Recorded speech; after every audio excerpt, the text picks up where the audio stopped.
Oh yeah, we're here for the money, ladies and germs.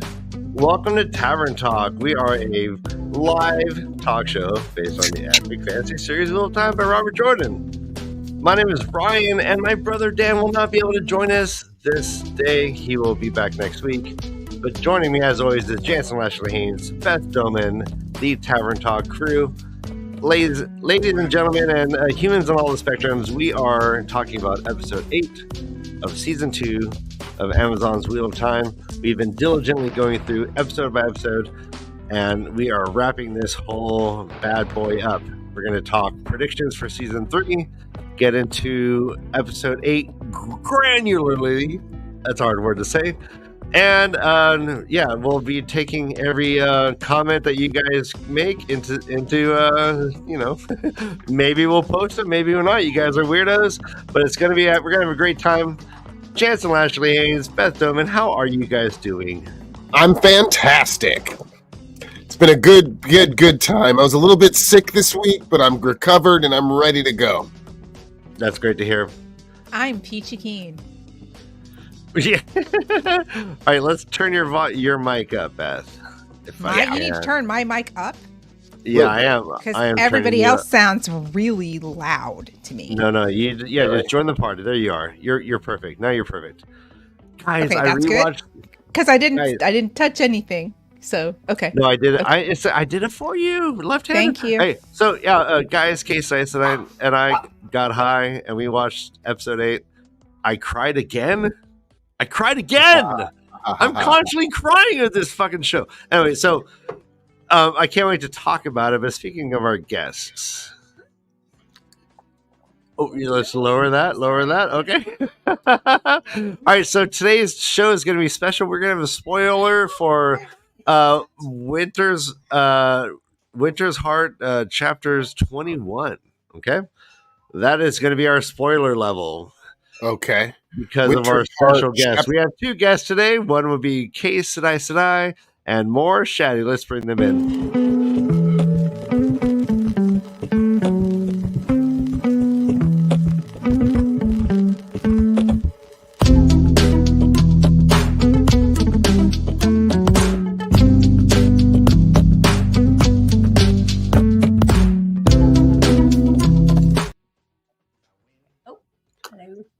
Hello. Oh my god, it's a sexy beast. Thank you. Well, thank you, Beth. Yeah, actually, I was talking about Case Sedai. Oh, hi, Shadi. Wow, oh, you're hi, always Ryan. just carrying me down, Beth. Hi. More shoddy. Is that how you say that? More shoddy. It is how you More say that. shoddy. More shoddy. Not more- Because you more always want shoddy. more shoddy, not less. We're not Sade. Not Sade, not Sade. I mean, Sade. Sade's pretty sexy. Let's Yeah, be real, it's right? Especially for 80. She's Is not she 80 years old? Something like that, yeah. Sade is not 80. Point as usual. No. Wait. No. You guys, Jansen, do you have a story about bartending for more Sade? No, I've never met Sade. I would have loved to, though. But Sade is dang. Well, no, she was 9 years younger than my mother, so she's 62. She's 62. what? Oh no! She was born in Jesus. 1959. Oh, I thought Yeah. she was older than that. We love you, Sade. Yeah, I was gonna. Yeah, absolutely. I was gonna say no. There's no way that she could be 80. Yeah, she's been in the New Orleans music scene for a very long time. She's so highly respected. She's awesome. Mhm. Yep. Many a lovely song and many lovely things have been done to those songs. Does anybody have a smooth transition from Sade to Wheel of Time episode 8? I'm trying my best. I'm I do. You got it, Jansen? Yeah, well, Take it away. at least I can make it. I can try to make it work. I can bend it around transition all the way from Sade to Rinna because they kind of look alike in a weird way. You saying Rinna looks 80 years old? No, I'm not saying she was there, but I could see her singing "Smooth Operator." No, no. That is literally Landfair's theme song. Smooth operator. No, actually, I guess maybe that would be more. I would say it's probably not Landfair.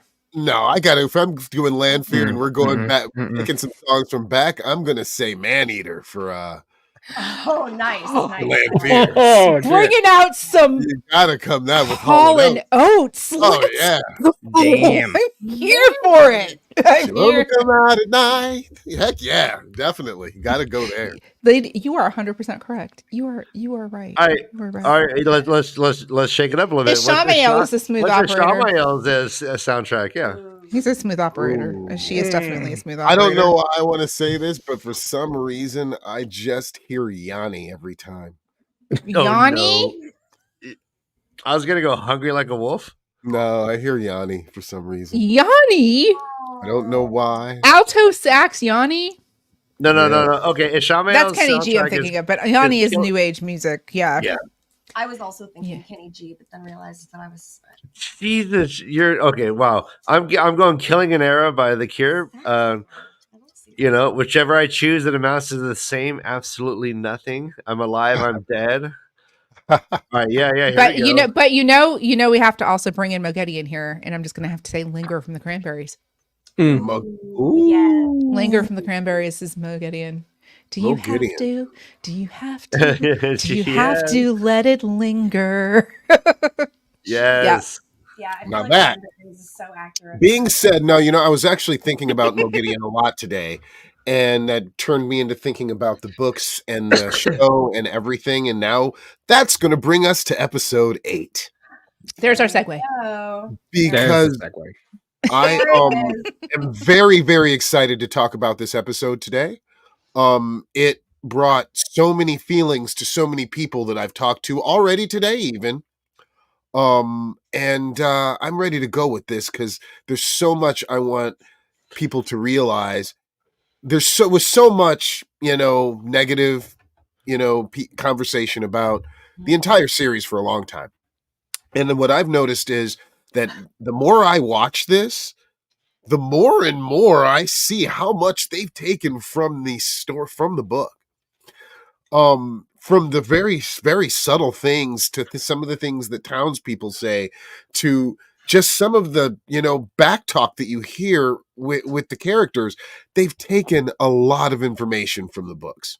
Yeah. What was it when Nynaeve threatened that other Soldam, and she said, Yes. "You'll regret the day your mother kissed your father for the first time." And that's Yeah. directly from the books. Is that a direct quote? I assume. Direct- Yep, it is a very direct quote. Direct quote from the books. There's a lot Did of them. Nynaeve say that in the book, or is it someone Yes. else? Nynaeve Okay, yeah. said No, that in she the book. says it. She most def says it. I And- feel like it was not that long ago, actually, that Josh and I read that, and that I like cried during that time. It was just such a weird, but it was that long ago, actually, because it was like early on. I feel like, in the Yeah. series. But it doesn't. I mean, feel that's a direct quote. And there are many, There's many, epic many moments direct like that. quotes.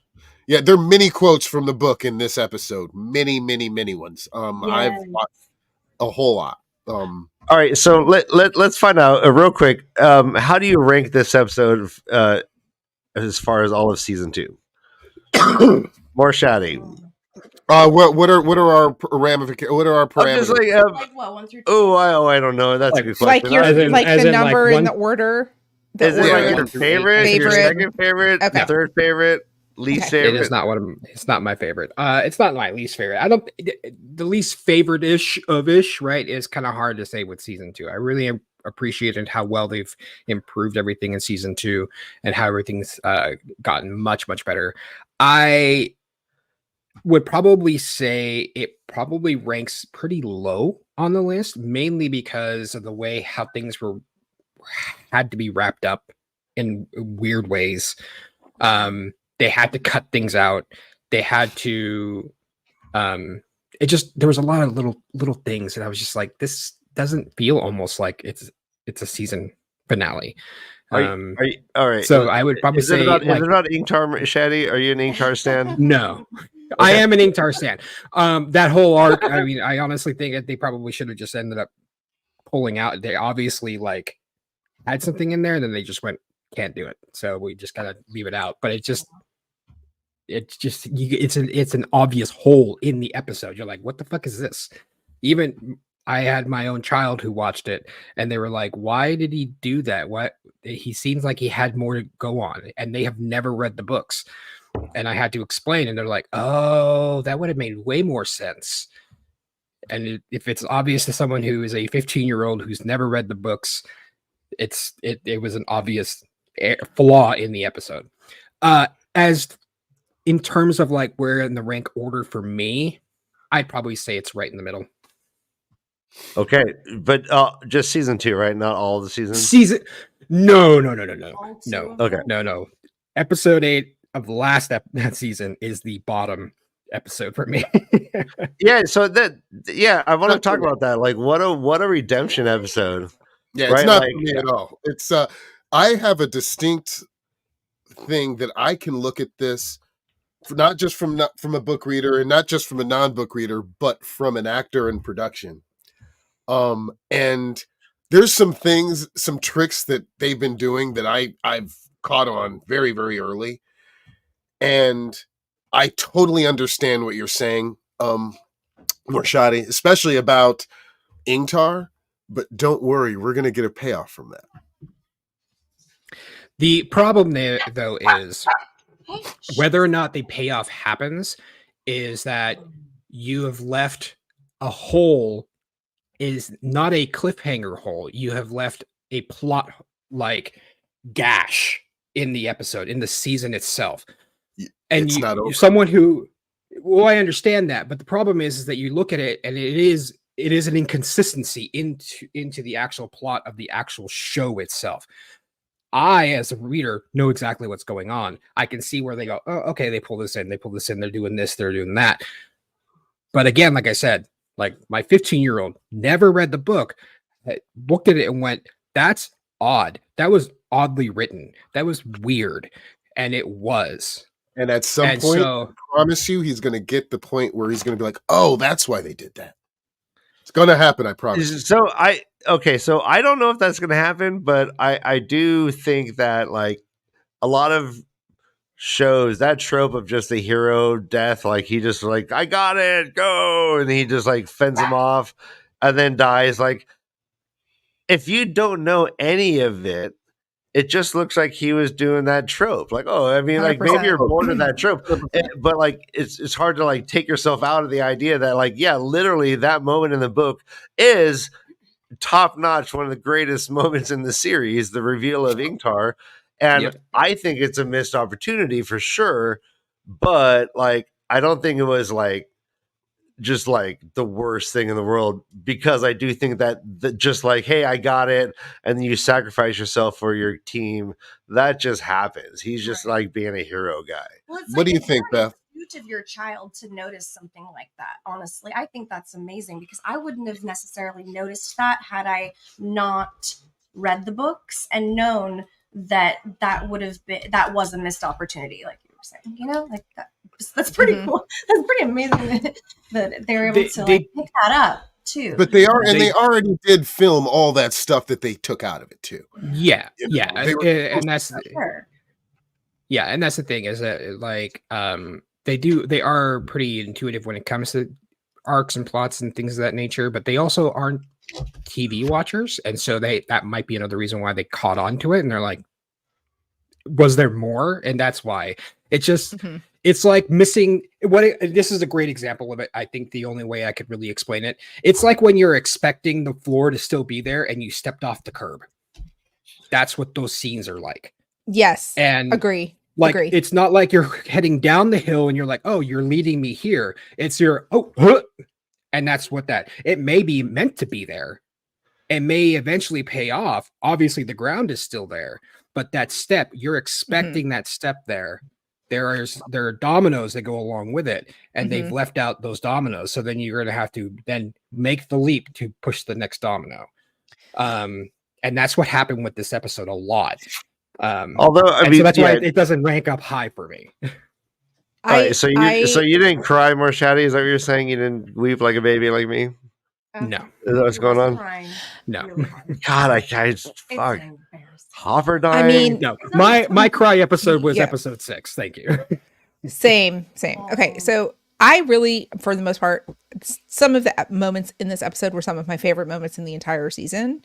But as a whole, it's a middle of the pack episode for me. I would say it's top half, but I don't think it's top 3. So I would put it at like number 4 for me. I think there were other episodes that were just better. And this is and I did cry. There were 3 specific instances in this episode where I did cry. And We should take a but- survey on which ones those were for Beth. Right? Like I cry. I think I might have one, but I'm trying to think. Yeah, there were 3 times when I cried, but I mean, like Jansen counts the number of times he's cried on his left hand. but Just kidding. Just kidding. I understand. I can cry on cue. I was about to say you can cry. Shit, man. but I think overall, this episode was a million times better than the season finale of season 1. It still felt rushed. It still felt like editing is their biggest issue. I feel like editing is the biggest issue that this show has at this point. I think Wow, I the was gonna writing say- is pretty oh, wow. good. I feel huge. like Big statement. I mean, I'm not an insider, and I've never edited anything other than my own YouTube videos. So I am Which are not great. one to. Which are great. You So- great editing. So I mean, they're really bad. They're really bad. But anyway, that being said, like I just feel like knowing that things are filmed or written or whatever. I get having to cut. You have time constraints. You have to make a decision. What's the most important? What's going to be the biggest bang for the buck? But like leaving, like Inktar, getting back to that, they would have been better cutting his speech. 50 men can. A man can hold this thing about 50 men, and then they literally go 10 feet and he's dead.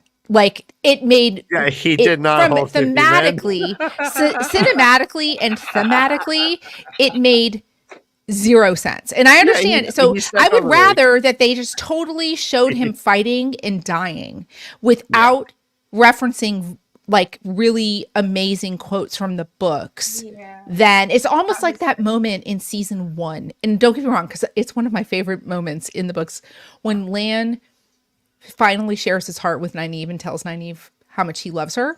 And, like I hate the man that will, I can't be that man. I love him because he's going to be that man for you, but I hate him at the same time. That entire thing.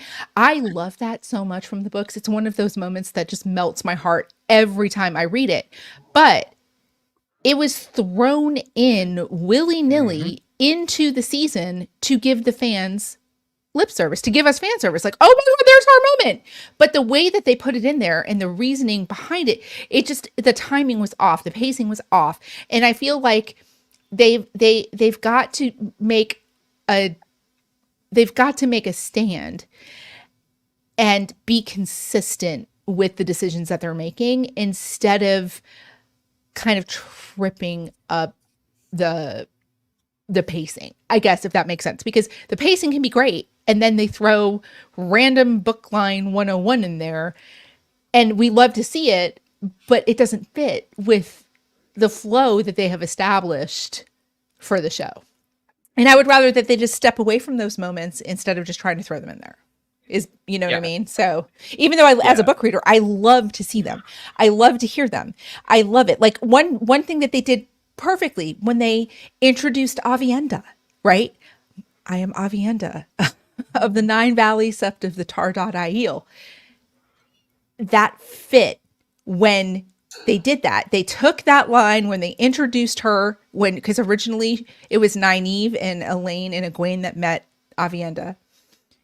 And they turned it into Perrin. That was one thing that they did right. That fit. I just don't how about think this? some of these other things fit. How about the introduction of Elaine to Rand in this episode? I'm not gonna cry about that because I love a princess moment. I mean, I love a soulmate. I have just met my soulmate. Who is this beautiful, lovely angel? And literally, she was an angel, Tim.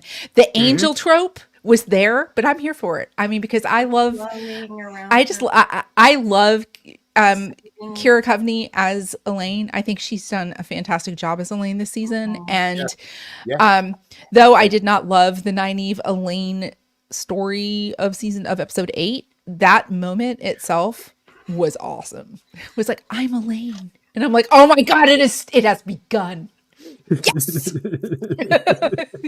Anyway, see, I can't. I'm here for the Rand romance, and I hope it's polyamorous, and I hope they play on it, and I want all my poly friends out there to have some representation on the screen instead of alluding to it in the books. I hope all my poly friends get to see this relationship being portrayed loud and proud. They're going to do that with a bunch. They're going to do that with a bunch of people. They're not even. Yeah. But I mean, but it's a main character, not side characters.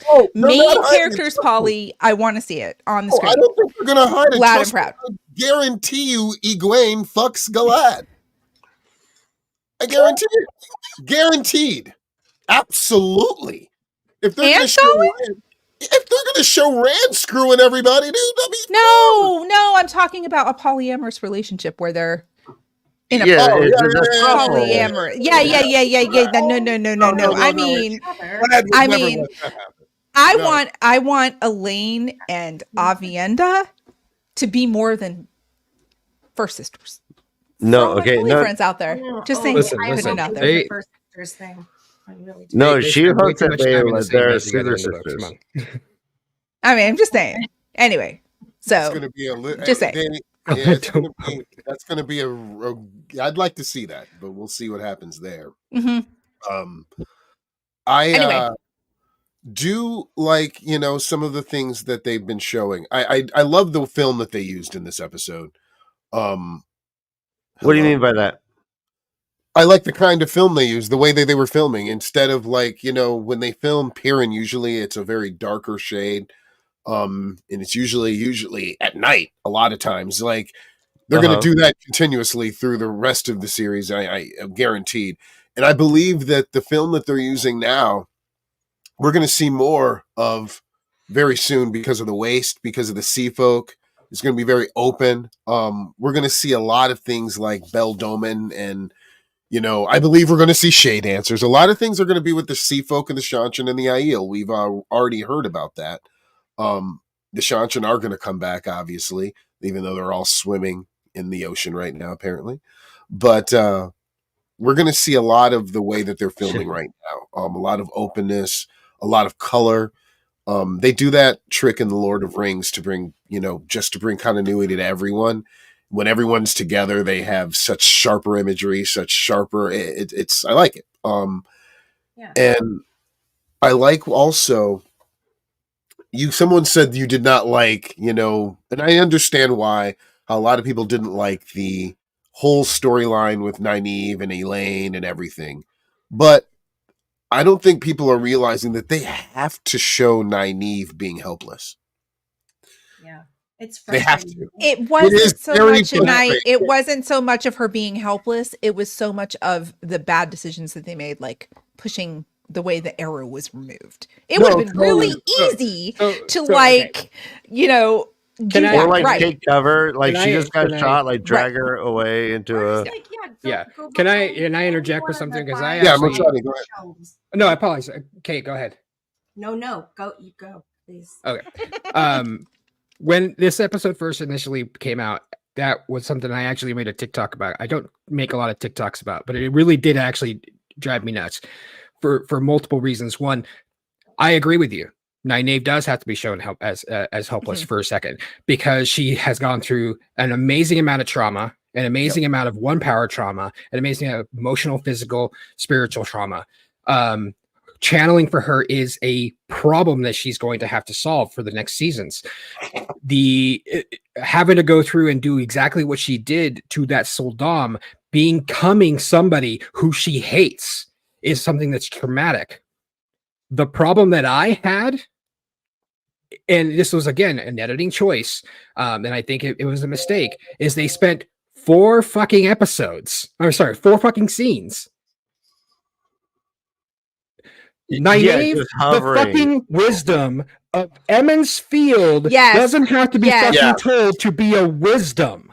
Yeah. Well, and She that's doesn't have the to other channel, thing. She doesn't have to do all that shit, but she knows how to be a fucking wisdom.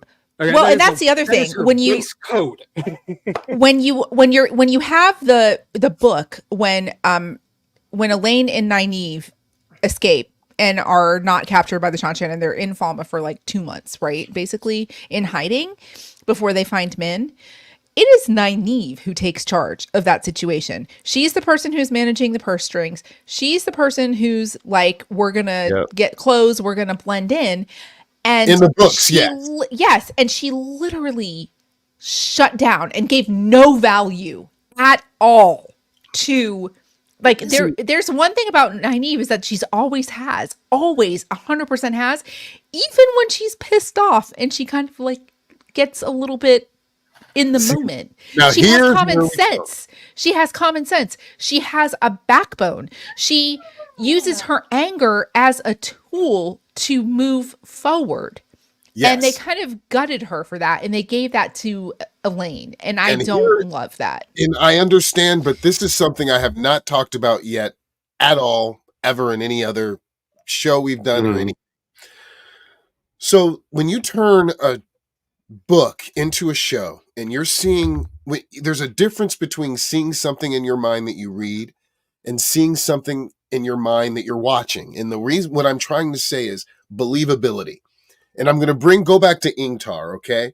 Now, is it believable to watch a seasoned soldier in Ingtar in your brain, in the books, follow Matt and Rand blindly the entire time in the books? Like, Matt had the horn, he was dropping it, he's doing this, and Ingtar's like, hey, what? In real life, a soldier would have been like, motherfucker, give me the goddamn horn. That's why they changed that scene for in the show. Ingtar said to Loyal, you know what you have there. You know what that is. And it took Loyal, a builder, someone who they all highly, highly respect, to say, no, we are today's heroes of another age, of another age. Yeah, that was great. What we're doing. That was way, way, way more believable from even me, who's a book reader, or somebody else who's a non-book reader. It would not have been believable if it was Matt holding the horn, dropping it everywhere, and saying, hey, let's go. Ingtar would have been like, you stupid fool, give me that.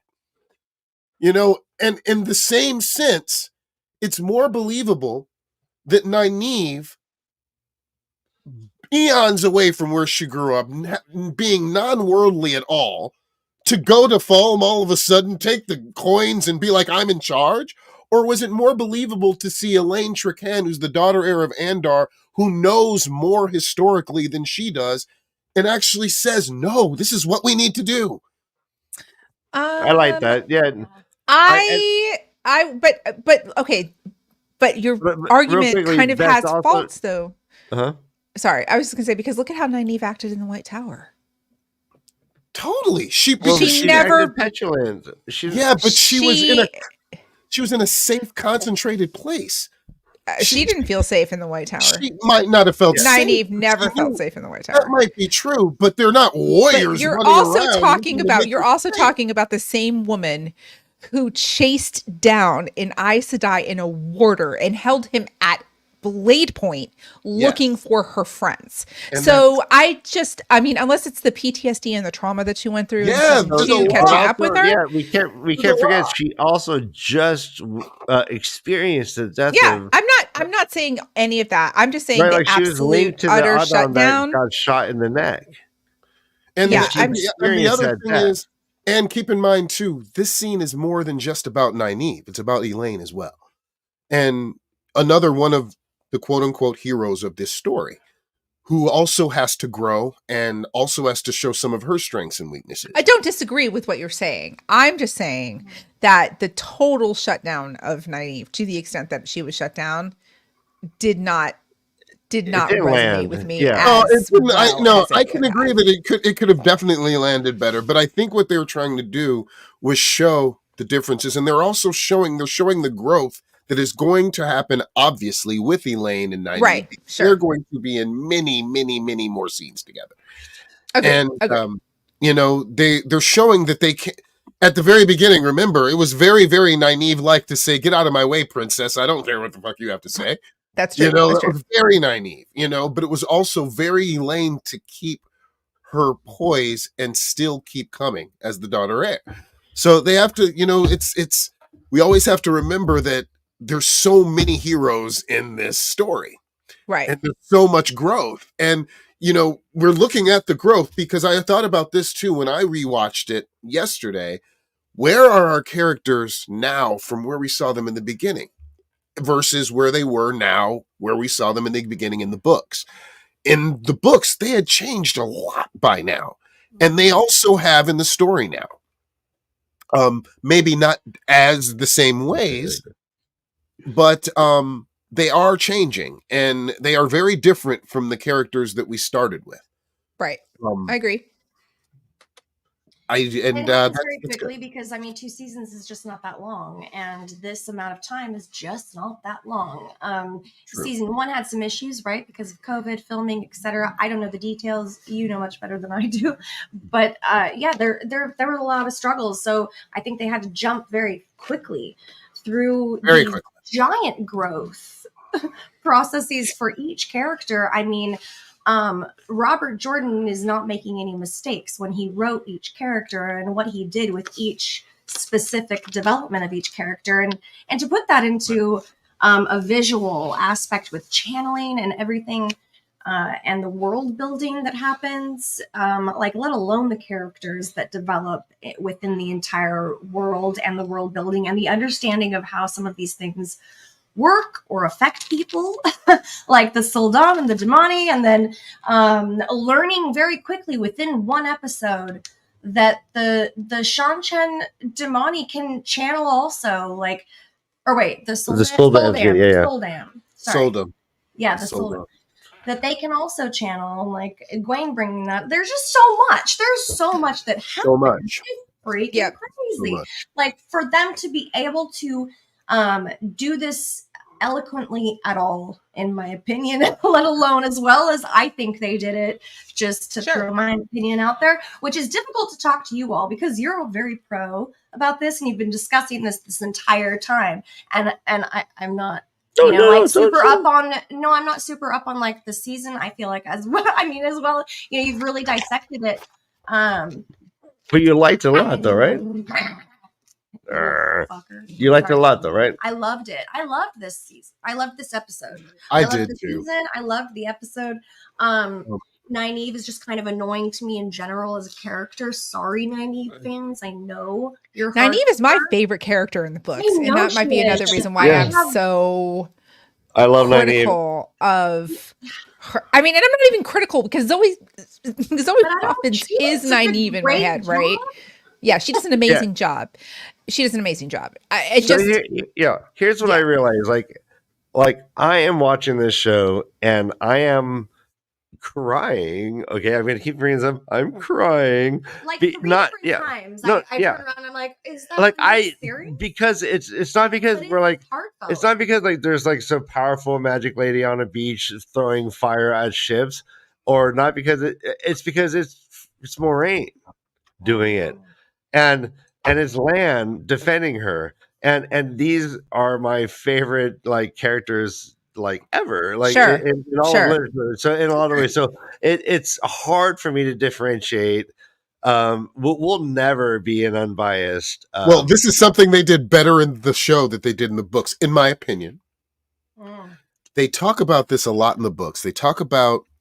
And it's almost, they talk about it so much, it almost cliche when they talk about the bond between an Aes Sedai being stronger than a husband and a wife. Yeah. Yeah. The way that they showed it visually in this episode, I don't think they could have done much of a better job. No, I agree. They did a fantastic job highlighting the intimacy. I thought about that. How do you show more love than a husband and a wife? How do you go beyond that? And That's how. Right? That's how. Yeah, that's one of the moments I cried in. If you guys were wondering, I was that's like, one of the damn. moments. I was like, Yeah. they killed that because you got to come hard as hell, Lan, to be back to give yourself Yeah. 90 after this.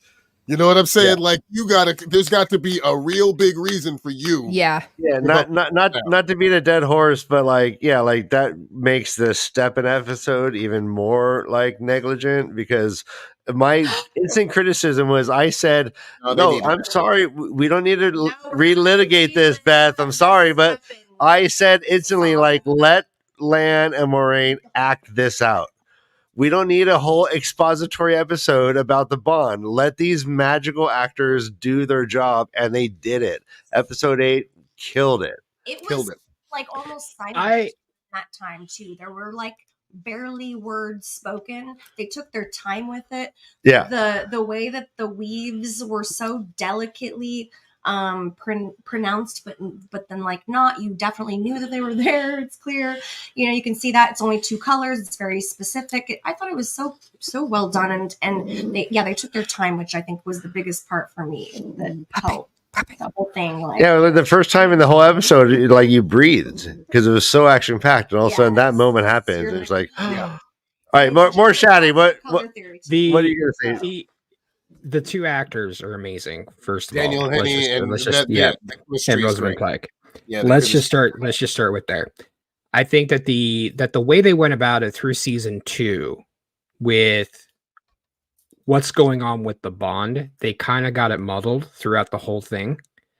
And solidifying here at the end that it is actually something that was let go, that it was broken, and there was a confusion as to what Lan was going on, because earlier on, that's the thing, is like, is it hidden? Is it not? Is it what's going on?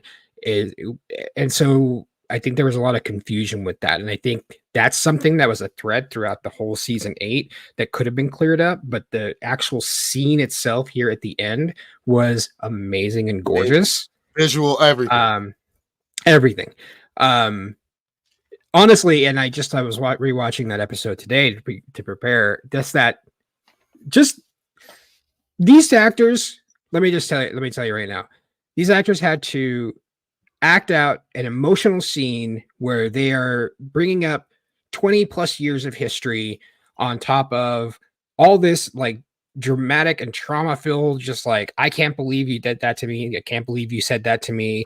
I feel like this to you, feel like that to you, all the while being wet and sandy. Well, because all those motherfuckers, they had sand in their shoes. Did that for many of us off screen as well. You guys, sand? I don't remember seeing them wet at all. I don't remember seeing them wet at all. You know what? That I was can't one of the even. things I was. We were like, Yeah. actually mentioned. He's like, why aren't they wet? When they got thrown from the way. They got dumped out of the way gate, splashed in, they stood up fully dry. No, Marina's had to dry some clothes. No, off I with stopped them. on the frame, and the stuntmen that they have going in there actually are wet. And then the very next frame, They're them. dry. And dry. Yeah. They're dry. I will say, their tops are dry, but their feet and everything are full of wet sand. Yeah, definitely, for sure. Because we did see Daniel Henney dancing around during his birthday on wet sand, right? So like, and no one goes to the beach without getting sand in their shoes. I'm sorry. Imagine having to act out that emotional, beautiful scene with sand between your toes. Like, that's just, come on.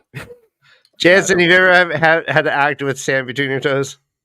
I don't think I've ever acted. Oh no, you were on the original Baywatch. I thought you were on the original Baywatch. Back in the day, I did. I was an extra on. Baywatch, then that's not. I was an extra on some crappy college-like show, and I was on the beach on the row team. I think once. It was a long time ago, though. The row team. Yeah.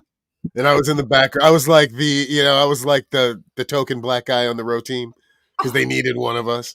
They needed somebody to be him. You're not allowed to say things like that when my mouth is full of alcohol because I almost committed alcohol abuse and spit it out.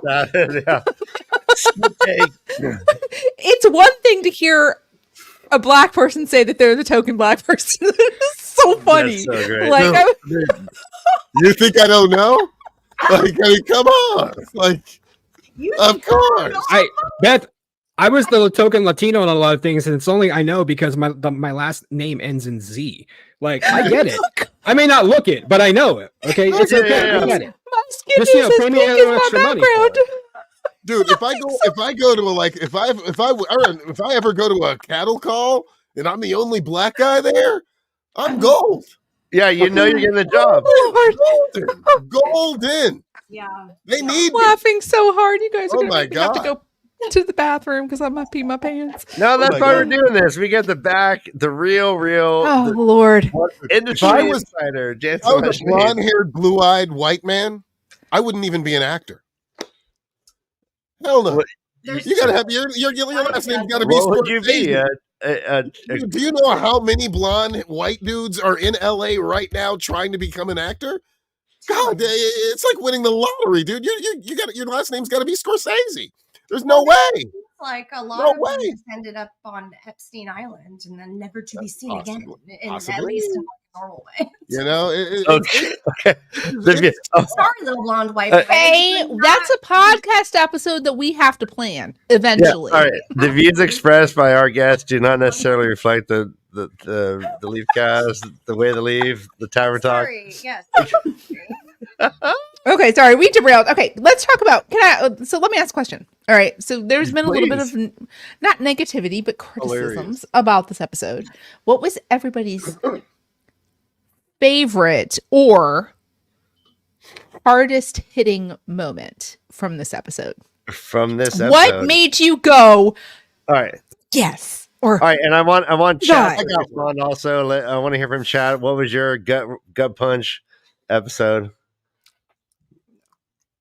I have two. Uh, I can't narrow it down. I have two I have You mean one from big this episode or for the whole season? Sorry, I missed from that this part. episode, episode 8 From this- specifically. I took notes because will I remember any part of the episode? No. Will be I able to- literally have a high point and a low point, and Okay. they both equally hit me emotionally as impactful. All right, so my low point was when they were walking, Perrin and the IE were walking in, and the weapons on their back look like plastic things I could buy at Costco. That's Oh, not what I'm talking about. I'm like, what hit you so hard? Like, Okay, but my high point was Hopper dying. I mean, God damn it, that little fucking dog. Had goodest to happen. boy.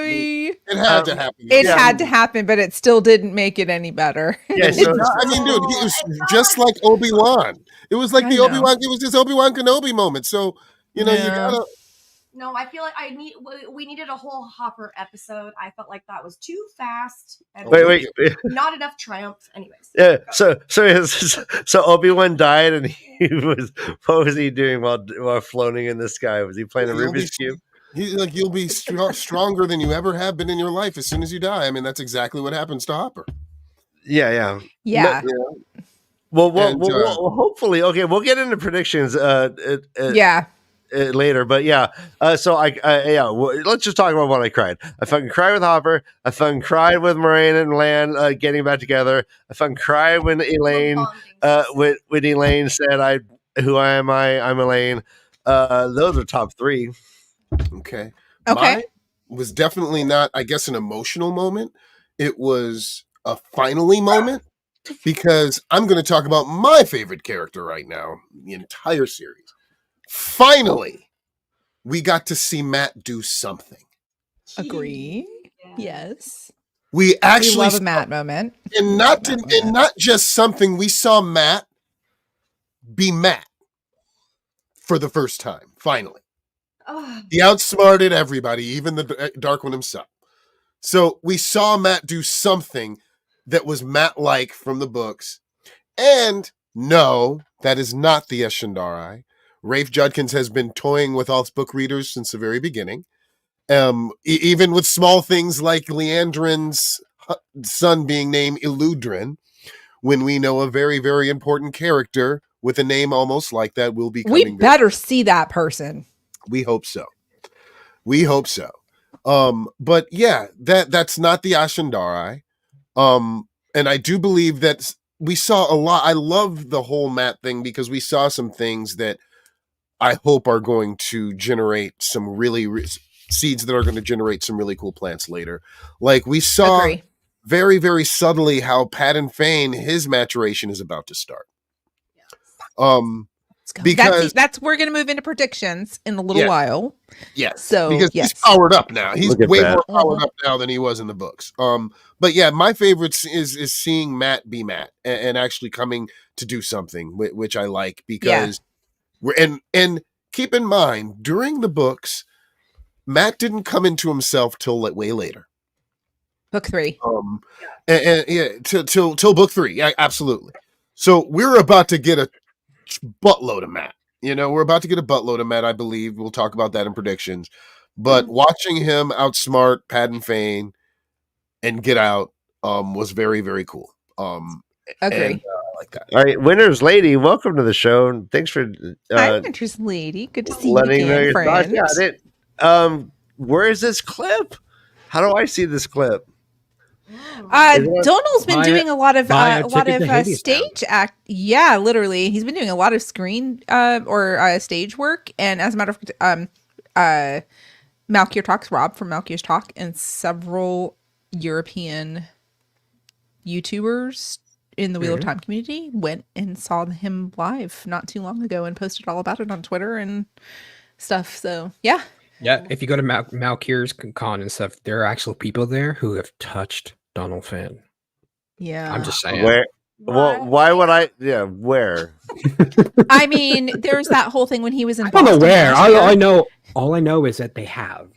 He was in Boston last year, and There, maybe? and Grace from Threefold Talk, and Fun. why am I blanking out on people's names right now? Right now, every single Not every single honest. cast member- Honest met him last year, and Rob flew in for that, and they all met in real life. And I know that so afterwards, and yeah, you European folk, it's a small community over there. You're so lucky. You're so lucky. It is here too. Well, I mean, I'm talking about, yeah, I guess it's bigger here, but it's pretty small. I mean, nobody comes to Texas if they can help it. I mean, Gus Nally can you couldn't make blame it. him, Beth? Yeah, I was I'm gonna here, say, so I guess not. Gus Nally couldn't make it today because they're attending a play. I love that. I love that. So Kay, what were your biggest moments? Like your hardest hitting moments that resonated with you in this episode? I mean, there were like the several like typical moments, I feel like, for people. Like definitely Moraine and Land on the Beach. That was, it just kind of sucked the air out of the room because there was a lot of fighting. It was very loud and chaotic and lots was happening. And then it just stopped and like got really calm and great. And after being thrown out of the Waygate. So that was super fun for me. But then also I loved seeing Mogideon revealed. That was probably the highlight of the entire thing for me. The color that that's a direct quote from the books, I believe. That was another one that is directly from the. It was in what's it called? It was in Shadow Rising, and I think it's chapter 44, 45, or 46. It's called Veils, I believe. And she says softly, but she doesn't say it like this. She doesn't say it like this. She says it like, hold on. She says it like softly in the shadows. Yes, that's much better.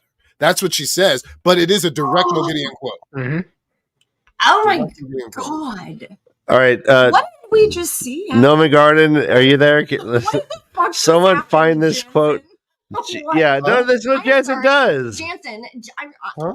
how That's do you not know that human. that's the way that it was said because you know where the commas are in the sentence. Probably, I'm guessing. Yeah, but I mean, I think I read it like, well, I read it again like 3 weeks ago or something, or 2 weeks ago or something like that.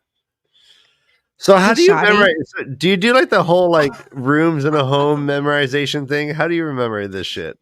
I just remembering everything for a long. I've had to for a long time. Yeah. That's crazy. I mean, I even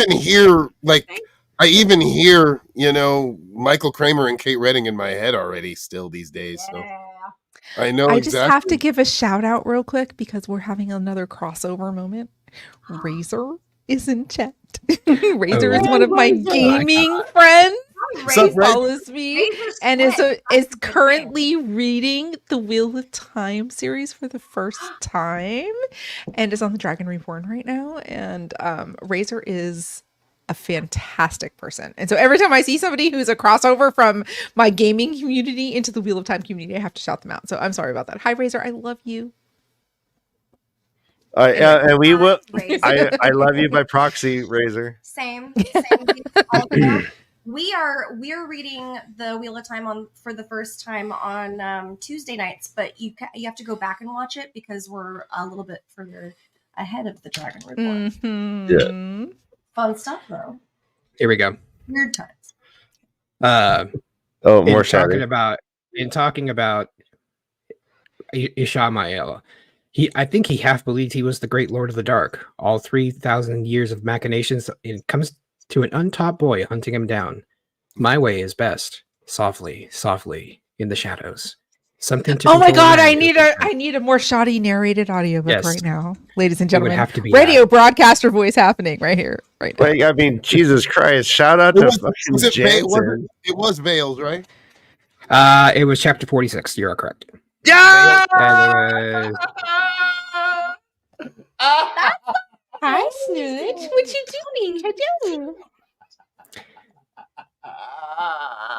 Ryan's over here. I'm dead. Seizure. I'm dead. All right.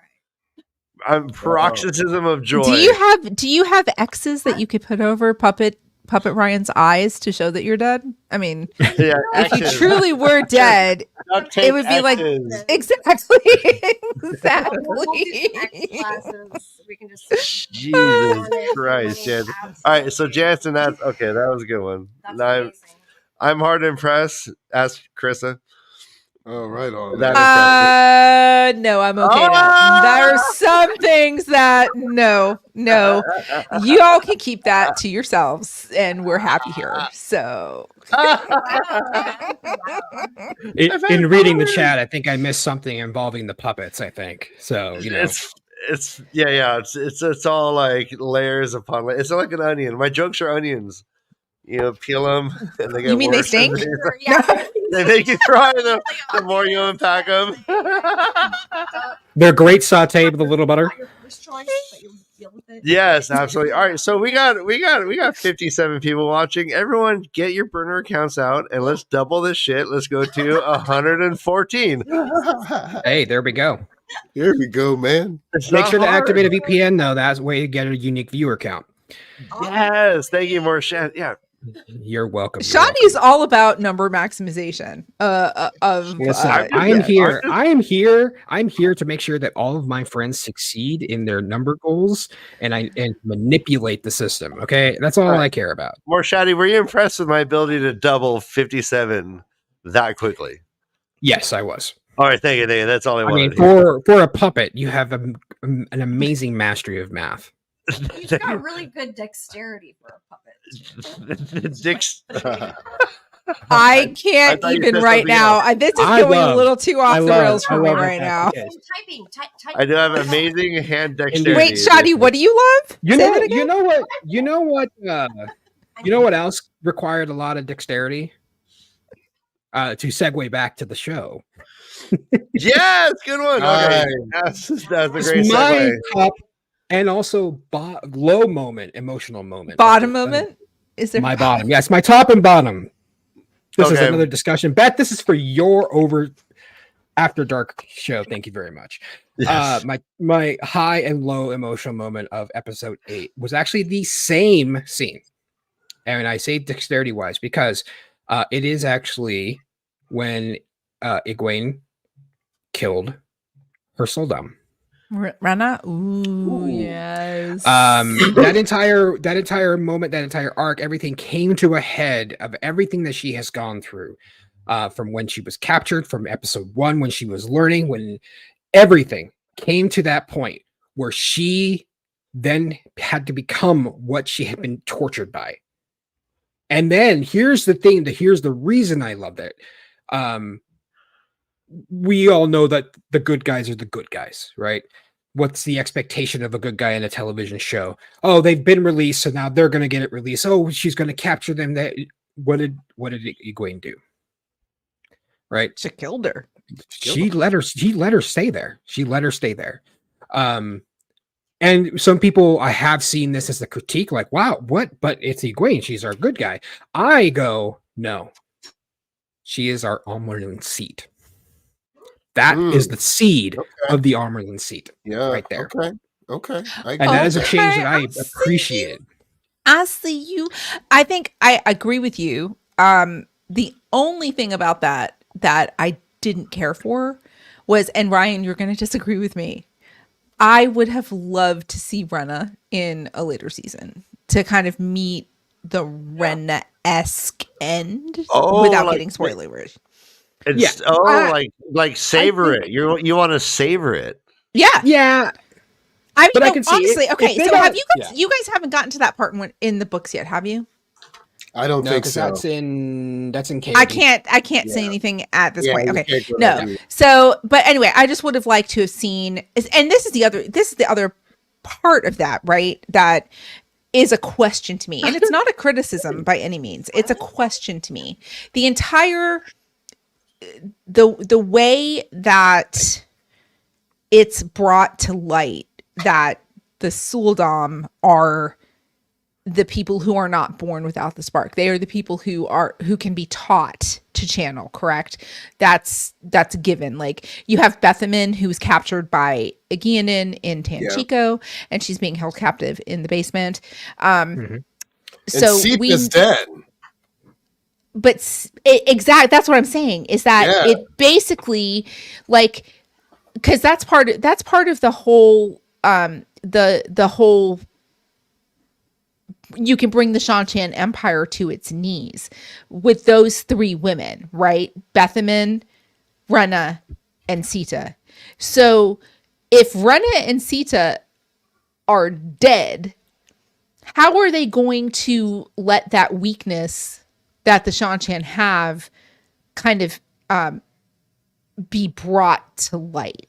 And I know that those in the light of, I get it. Like, it could be the Shan-Chan have always known, like the royal family has always known about this, right? I mean, or something. I mean, there's ways they can make, see, this is the thing. So without getting too spoilery, That makes perfect sense. I love a redemption arc, right?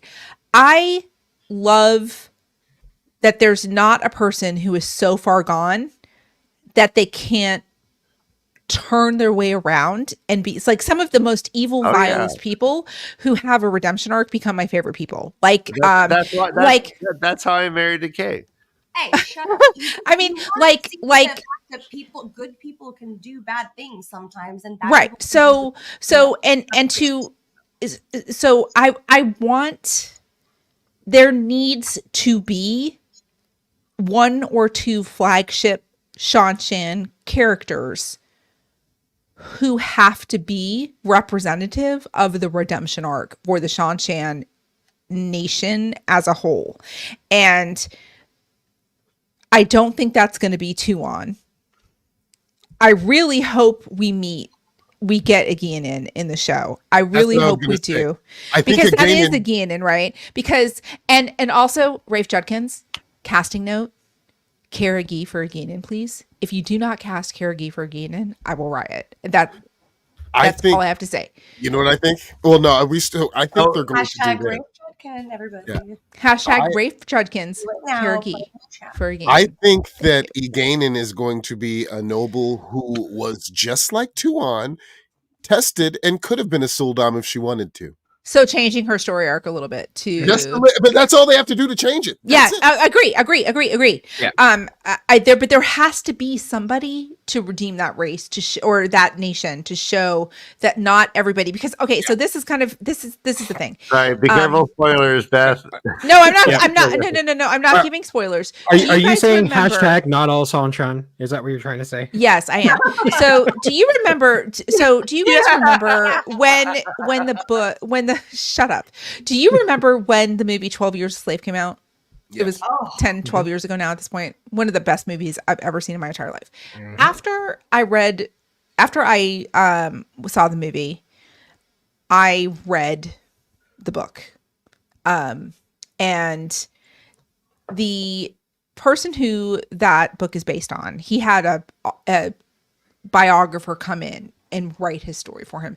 And horrifically, most of that book, the things that you saw in the movies with a few things, were factually based from the book, which just horrifies me. But anyway, that being said, the Shan-Chan is a race based on slavery, to take the parallelisms from American history to the Shan-Chan as they are. One of the things that they said in that book that resonated with me in a very disturbing way. I'm not justifying anything because it's terrible.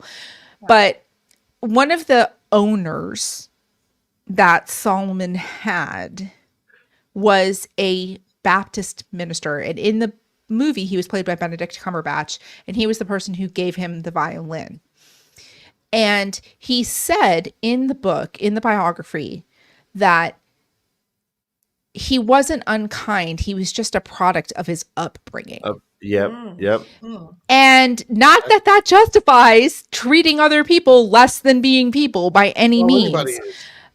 But largely, that's what the Shan-Chan are, right? They're brainwashed. They're indoctrinated into this. It's very cultural. It's very. It's right. Not to justify it because it's wrong. No. 100% wrong, right? I just want you to understand that I am not advocating that what they're doing is right. No, but Beth.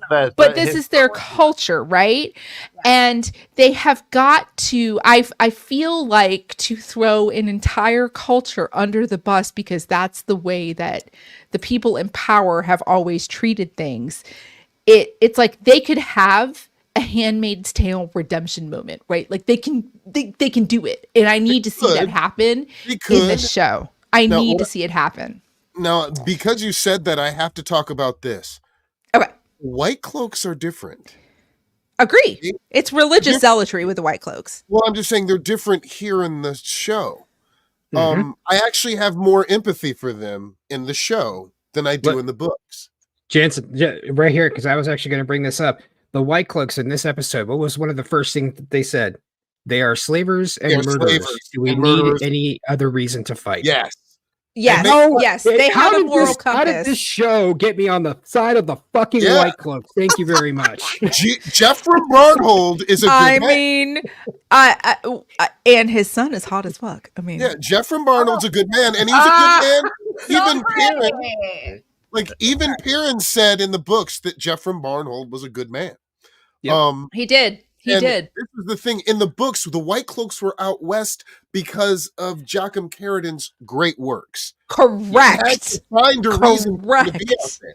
Yeah. So, and to remember, Valda in season 1 said, "We're going this way. We have business, out west." But they were all out there, and they're doing good works. And then they even said why they were out there. They said that all of the kings and queens they begged for everyone to come, and no one showed up except us. Do we know another nation that got called for help and no one came? The League of Nations in America. Melchior. Melchior. Yeah. I'm just gonna say Jay Duffy. I'm just gonna say his name. Yeah, I think Jay Duffy might be the new Gaul. Jay Duffy is Dane Bornhold. I know. Oh, you think they might merge Gaul with Dane? I think that he may Perrin may win his loyalty very soon. His affections. Okay, sorry, I'm derailing the episode. I apologize. Anyway, I'm done. Okay, sorry, I'm done with my diatribe about the comparisons of because slavery in America to the Shan-Chan. There's not any way to bring Gaul to the Two Rivers right now. I don't see it happening. I see Bane and Chiad following Perrin to the Two Rivers. Mm-hmm. Easily. But I don't see, and I see, Avienda getting torn to go back to Rhuidean and things like that, but I do not see that happening. So I know that, who knows? I don't, Perrin's not going back there through the ways, obviously. So, there's a lot that they got to switch up. And I think that they may do a time jump, a time skip is possible. They because have they're all to. around. How are they going to get? Have to. Yeah, makes sense too. Listen, season 3, I need at least one flashback scene where everyone smacks Rand upside the head for pretending to be dead. All right, that's all. You mean for being bald? For being bald, being dead, whatever. What were you mean? You were going around racing. What are these things called again? Cars? Yeah. Gran Turismo reference. I see what you did there. I mean, we did get a good like. What was that gold car? What was that? All right, hey, Just I forgot what all it right, was. let's transition this conversation. All right, do a little transition music. We're gonna officially. Are we into... gonna reference Bella? No. Oh, okay. No, just like saying, hey, let's go officially into the transition section of this conversation. Yes, we're talking about what's coming up. Predictions. Season Yes, 3 yes. predictions. We're really good at here. Hey, I'm gonna go last. I want to hear everybody else's predictions. Okay. I guess I can go. Go. So I have a few predictions. I obviously, I believe that Tom Maryland right now is on a Seafolk raker and entertaining. That's one thing I definitely think. I also think that right now, well, here's the big thing. I'm going to go straight to the big thing. I really, really believe that nobody in the world, the Randland, the Westlands, whatever you want to call it, I don't believe anybody truly knows the entire prophecy of the dragon. I think that every culture has pieces of it, just like they showed in the books. Certain cultures had certain parts of the Corinthian cycle, things that no one else knew about, except for maybe Viren. But, we got a lot of information from the Shan Chen with their, with their books, with the things that they believe from the prophecy, as far as like Luce there, the dragon's, crying on his own grave and he's blinded. We get different pieces from different places. And I believe, and this is my greatest prediction, I'll leave with this. I believe that the High Lords of Tyr have been hiding something from the White Tower for a very long time. And I just have to say real quick, my musical brain, when you said I believe all of a sudden I believe the children are our future. Nice, that's better. Make them laugh. Wait, isn't the rule you have to finish the song on the show? No, we just messed it up last time. Lead the way. Anyway, I'm really sorry. Sorry. I have all these Watt Idol parodies popping in my head like it's nobody's business right now. Anyway, sorry. Okay, moving on. Beth, don't be sorry about singing. I'm just listening. I'm just listening. Such a good song.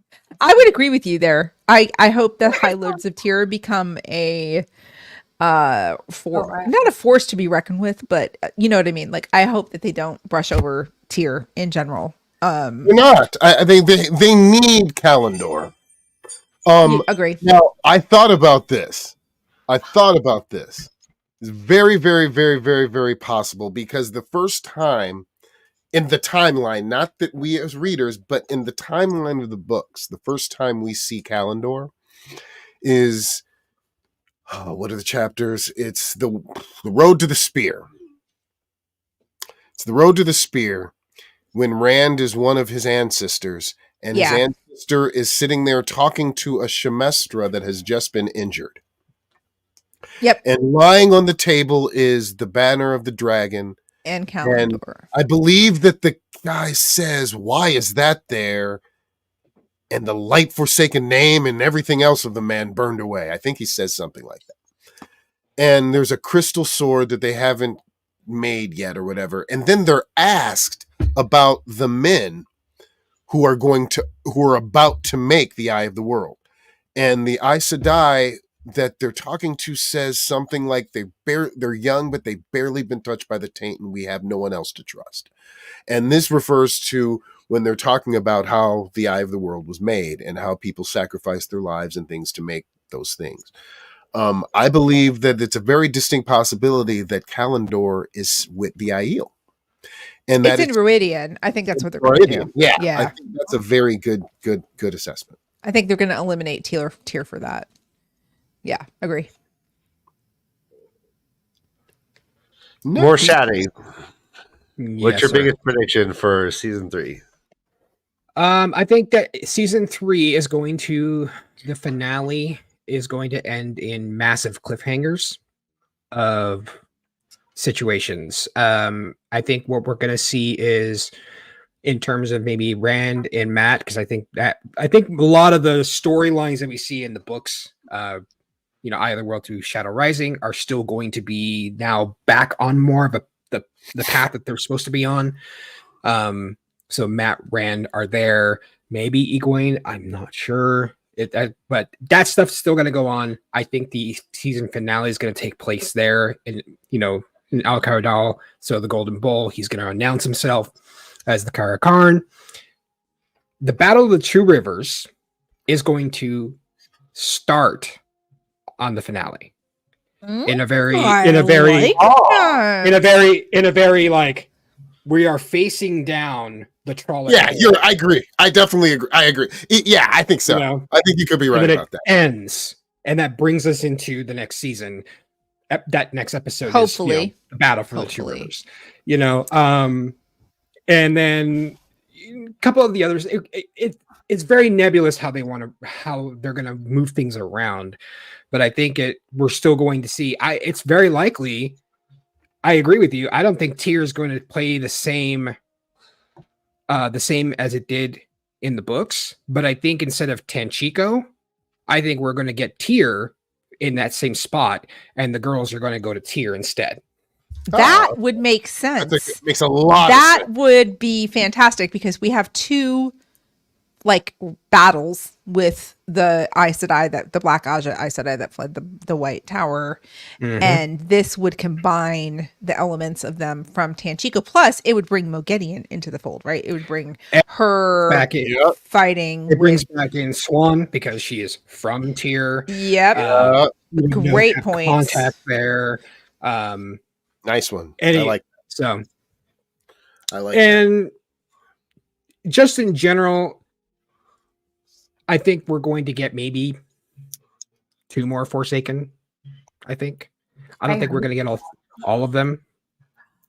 I think a few of them are going to stay hidden still. Well, he broke 6 6 seals. So we know that. Who are we getting? Who do we think we're getting? Well, we know we're getting Moghedien and Grendel. Right. Well, wait, Grendel. How do we know she's named? They're mentioned. Named her. Grendel specifically. Yeah, and the answer mentions her. Statue. Grendel, Samael, Moghedien. And we're gonna get and see the quote unquote boys have been mentioned. So I don't know who those boys are going to be, but I don't think we're going to get Balthamel. We're not going to get Agenor. We're not going to get Balthamel. We're not going to get what was the name of the other one with Agenor in the beginning? Balthamel. But we're not going to get Balal either. Those Who? 3 are gone. Balal, Who? exactly Who? what you did right there. I see what you did there. Samael and Demandred might be merged together because their anger towards Lews Therin is very similar. Like their reasons for hating Lews are steeped in the same type of animosity. And we're definitely going to get Asmodean. We're going to get Asmodean. We have to get Asmodean. And to be honest with you, I wouldn't be sad if Bruce Campbell played Asmodean. I'm not going to lie to you. That would be hilarious. The big question is Ishamael coming back as Ishamael, as Ferez? No. Or is he coming back as Ferris is done. Ferris is done. We are going to get a hotter, tall, sexy, dark version of Rain. I don't know. No, you know who I think we're going to get as because I think they're going to bring in a ringer just like they did for Ishmael. I think they're going to bring in a ringer for him coming back. And I think it's very possible, at least I think this would be perfect casting because of how he is as an actor. I think Ewan Rayan might be him. I have to Google. Hold, please. Yeah. He played Ramsay Bolton. Oh my god, that'd be so good. Okay. I mean, I think it's the perfect casting, dude. I think I don't It's know who that is. it's perfect. Like, Did you watch Game of Thrones? I agree. I stopped watching it after Lady Stoneheart and never made an appearance. Did you? Hold on a second. There's a couple other things. Okay, doesn't matter. Just Yeah. look him up. I think he he's works.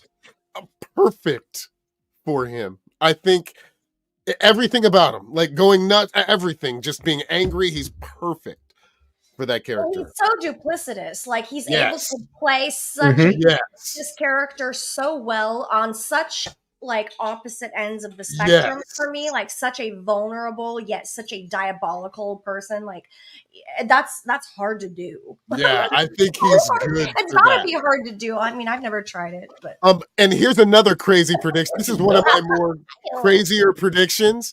You know what I think? I think that Moraine was one of the Aes Sedai that helped Gentle Owen. Owen. Tom Ooh. Maryland's nephew. Yes. He's mentioned early in the books. It's not a spoiler. I think He's I'm the not reason. Just trying Yes. to recall. I He's think the this is reason. perfect way to bring them together like this is that I think that's the perfect way to bring them together in the show. Oh, I've seen this guy before in things. hmm So here's the thing: is that now he may present as a ringer. They may present him as something else, right? But I think that Ferez isn't done playing as Ishamael. No, I and he think will there'll be coming back. flashbacks. Nope, Yeah, I think he's coming back as himself. No, I think he turns into himself in the world of dreams, but then I think he turns into Ferris in the world of dreams, but on the outside he's Most likely. do. Just because he's not dead. For plain and I simple, mean, he's just not dead. Like My headcanon is Henry Cavill as Moradin. I mean, No I'm not gonna way, lie. no 6'6", British, No, let's- black hair, let's- blue no, eyes. Let's They don't- yes, they- thank you. They don't have the money for that. I know On they top don't. of I'm that- saying he's my He's- headcanon. He's Yeah, my he's busy. headcanon. he's busy playing Who is- Warhammer. Just leave. Yes. just- I don't know. Hey, we love nerds up in here. Okay. no, We he's love- doing the Warhammer. I know he's doing the for Warhammer Amazon. 40K. I know. Believe me, if there's anything about Henry Cavill, I know it. Just saying, he's my headcanon. He's beautiful, and he would be a lovely Moradin. Yeah, I He would think be a I just- lovely Moradin. I'm looking at it as from actor wise. I think Ewan Rand's a perfect Moradin, but that's just me. I think they're definitely going to bring him back very soon. I don't think that they're going to bring him. They're not going to wait. Random question. Prediction. Do you think that they're going to be gardeners? Yes. We've already No. seen them. Ogier Gardner? Like Yeah, no- we saw them in the ship coming in on the with the Shanshan in the end of season 1. They were the really tall. They were really All right, tall, very heavily yeah. armored. Okay. At least didn't I think notice we that. did. I was just rewatching this scene. I was thinking about the scene where she like shames Loyal and makes him tree sing, and the way she was treating him made me think that they had like They didn't little have any, to yeah. no. No, Understanding of- she knew that he could tree sing. That's not something Loyal would have divulged to her. So I think she knew Ogier. I think she knew what Ogier were doing and what they could do. That was one of the most despicable scenes to me, honestly. I loved Agree. it. Yeah, I they did a really good love- job of It was making meant to make you Shan- feel that Love- way. Yes. That It was was meant awesome. to make you feel that way. That was her best If that was the intention, then Mhm. That was her best Bravo! Yeah, good job. That was her Maybe best. still- That was her best performance of her the whole thing. I thought that was the best. Was that her audition scene? You think? Maybe. yeah. Oh, wait, you didn't like it when she said, "And then we will gentle him." It totally reminded me. That scene reminded me of what it must have been like in ancient Greece or ancient Rome when people were recently conquered and enslaved, and they lost all of their dignity because of the, you know what I mean? Like, and Loyal as an Ogier, right? Just a kind, loving, And a highly respected person. highly respected member of You know, society. exactly. Yeah. Yeah. Like Yeah. they're showing how Minus the twisted wig they are. choice, but That's whatever. why I don't know. Your redemption scene with the Sean show Hey, is getting no. dead. Listen, It's gonna happen. It's gonna I- happen. am one of the people who is on the side of no, make them as despicable as possible and do I not give agree. them any kind of redemption arc. Let them be full Sean Chan. Well, no, you all already through I'm and saying through. as a race, I'm saying they have to have No, no, one no. or two redeemable Well, characters. obviously, one You or know two is it. just totally fine. And you already know who it is. We don't You know that already know person's it. going to be brought to the show, though. No, yes, we most certainly do. There have been people of that That- side, like they should make okay, this person. You know what? this I person can't flip. because this is a spoiler. It's a spoiler. I can't. Yeah. Yeah. Slow your roll, Jansen. Good job. So Yeah, what I am looking Yeah. forward to in season 3 is Shohreh Aghdashloo as Elida. Yes, we're all Fuck. waiting for that for sure. Yes. Oh, I Yes. have to look that up. I don't know. Is this, That was is this a confirmed casting? Yes, it is. Well, Watt No, series it's like you don't want to get leaked it. excited about It's these not things, though. It's been leaked. confirmed, but been Watt series. trust me, I released it, actually, and they- I actually can say that I know this for sure. You can say Okay. that. You know. Oh. So All right, here yeah. for it. Well, then you heard it here. Let's blow Jansen up on the screen. No, do not blow Jansen up. Just No, don't do that. Put him larger on the screen. So that Well, yeah, have a little You're gonna Jansen. blow Jansen up just a few days after Black History Month? Oh my oh god! gosh, do you that. know. Oh my Wow. Why do you think it's the I shortest mean- day? You know why? All right. Is this because y'all gave us an extra day this year? Is that- All right. If you guys, You know what? All if right, you- so actually, Watch Series confirmed There we that go. Jansen's going to give you Oh my Andrew. I wish. I wish. Someday I mean- that's going to happen, Jansen. I We're wish. manifesting. I'm manifesting, If- man. Believe me, I'd love to play that character. That'd be so if cool. you haven't Can't wait for you to meet him. seen Shohreh Aghdashloo in She's great. anything, I you are think I missing said this out. before, but her first big thing was 24. I believe it was season 2 or 3, and she played the wife of Habib Merwan. And I smoked that last awesome. night. I mean, she was also Christian Avasarala on Yeah, The I got Expanse worse for for you 6 last years. Yes. She's also a prolific voice actor Prolific. in Oh my God. multiple video game franchises, including Destiny, the Arcane animated show on Netflix, Mass Effect. Just an amazing actor. And the fact that Thank you, Winters lady. this is the thing, if you guys do not know how this casting came to pass, it happened because of the Wheel of Time community. It did. Lesbian Nerdy, true. Jenny, Lesbian Nerdy put it out there that Love her. she thought that Shohreh would be the perfect Cad Swain, which in my opinion she would be, but I'm not sad that she's not. I'm not sad about that. But it took off, and Shohreh went ahead and responded to like all of the Twitter feeds that were coming out about her, and she and Rafe got together in DMs. He's like, actually, I have a role in mind for you. And that shit played out on Twitter because of the Wheel of Time fandom. So, No, I like, believe originally that that's- everyone. Sorry. I mean, it's a grassroots movement that actually happened. And No, it's beautiful. Pretty epic how much the that it community happened. has impacted actually the show and how much influence the community has on the show. Yeah. How much influence these Oh yeah. YouTubers, all yeah. all of you There have were- Wasn't on the show. wasn't it Katswin that originally people wanted her to play? Yeah, Cad Swain. Yeah. Because, and the thing is, and there's a reason why she would have made a wonderful Katswin, but Katswin doesn't get enough airtime for something like this. And when you are hiring an actor of this caliber, they're Yeah, I not can see that. going to want to do a one and done and show up and leave. Ain't nobody got time for that. Ain't nobody got time for that. Yeah. No Ned So Stark, Cad Swain. No Ned Stark and Cad Swain. yeah, so they got to do that. They got to do Right. that. Right. You have to. No, and I understand for sure. I understand. I just, that's what I am most looking forward to. And I am also most looking forward to finally seeing Padan Fane become the Padan Fane that we see in the books. Wait, do you want crazy and kind of pain? Yeah, no, well, I want to see duplicitous Wormwood planting the seeds of dissension and wily behind the scenes mastermind. So is he going to the Two Rivers or is he Yes. going to the White Tower?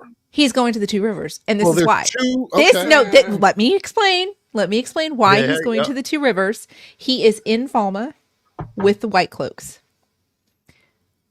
Dane Bornhold sees Perrin kill his father in anger after Hopper dies. Yeah.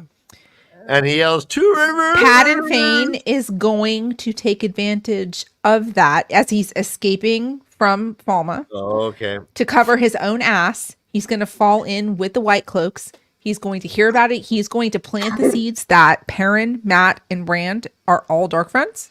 He intimately knows the Two Rivers. He was there when the Trollocs attacked Yes. the first time. That's a good He was a point. victim. Very good point. And that is how Very he's good going to get entrenched with the White Cloaks. Yeah, I don't think he's necessarily going to go to Amador and meet with Pedro Nile or anything like that, but he will become Ordeath. He will become an advisor of some sort to the White Cloaks. He will sow those seeds of dissension, and Yeah. he will become, because the people in the Two Rivers know him. So when he gets back there, at first he's going to be like, you can trust these White Cloaks, and then he's gradually going to use, and he has been tainted by the dagger. Yeah, but he when has Perrin sees that. him there- when But Perrin Perrin's sees not. him there- But how long is it going to be before Perrin goes? They're already wreaking havoc in the Two Rivers. They hear about everything that's happening in the Two Rivers. So he's going to have been there for months by the time Perrin's able to get back there. So this is why I agree with you with the time jump. The time jump stuff, because to have everything happen in over a 2-year time period in relation to a TV show just doesn't make sense. These actors are aging. They look younger than they are, so to speak. But at the end of the day, you're going to have 28, 29, 30-year-olds playing 21, 22-year-olds. It can't happen. So I think the books are going to, they're going to make it take place over 5 years instead of 2 years or something like that. So there will be more time jumps. And so I do think we're probably going to see 8 months, 10 months, a year between the events of Falm. We're going to see the Word of the Dragon Reborn being out, very widespread. Rand not knowing how to handle all of that. More Rand. There's a lot of seeds that are going to be done. I think we see the girls go back to the White Tower. Yes, somewhat. That's Yes. So because But I don't know. But I don't know that they're going to go back to the White Tower before the end of season 3. I think maybe them going back to the White Tower. I don't know. It's going to be weird because I feel like going back and then leaving again. Well, the whole It's thing repeating a weird is plot. The swan being there is what makes it weird now. Because Yeah, it's going to be. I don't know how they're going to do that in 8 episodes. I'm not sure how they're going to do that in 8 episodes. But anyway, I think that's how he's going to get entrenched into the White Cloaks or into the Two Rivers again, is because he's going to pick up with the White Cloaks and he's going to, they're Dark Friends. The whole Two Rivers is full of Dark Friends. They're full of. Do you think Tom goes to the waste? I don't know, man. I don't know how. I'm struggling to see how they're going to integrate Tom back into the show. They love Gleeman. They love Gleeman. Yeah, sure. 100%. I just don't know how they're going to integrate Tom back into the storyline effectively, because the only person Tom knows is Matt. Tom never really met Rand. So far, you forget he also knows Elaine. That we don't know that that's going to even be a plot point in the books. No, that's true. But then if that's the case, they'll make him know somebody will know him. Tom, well, yeah, but I mean, as far as the Edmondsfield 5 goes, the only person he had any kind of direct reaction to, other than stealing his purse, was Matt, right? In that one, and Rand, because they ran off together. I forgot about that. But father-son moment with Tom and Matt when Matt, there was that moment, and that was that was with old Barney, but yeah. I love the cuddling going on right now with them. The them cuddles. It's beautiful. Well, it's been 90 minutes and we can't go 90 minutes without absolutely jumping each other. So we should end the episode. This has been... I need to fist my puppet now. We've had an amazing run going through each episode one by one.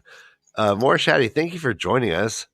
No, thank you Absolutely. for having me. Yeah, dude. Yeah, you got to come back more, man. Absolutely. More Dude, I have to tell y'all, Shoddy is the shit. Okay, Yeah, that's what's up. Shoddy is literally the shit, and Shoddy has a soundboard.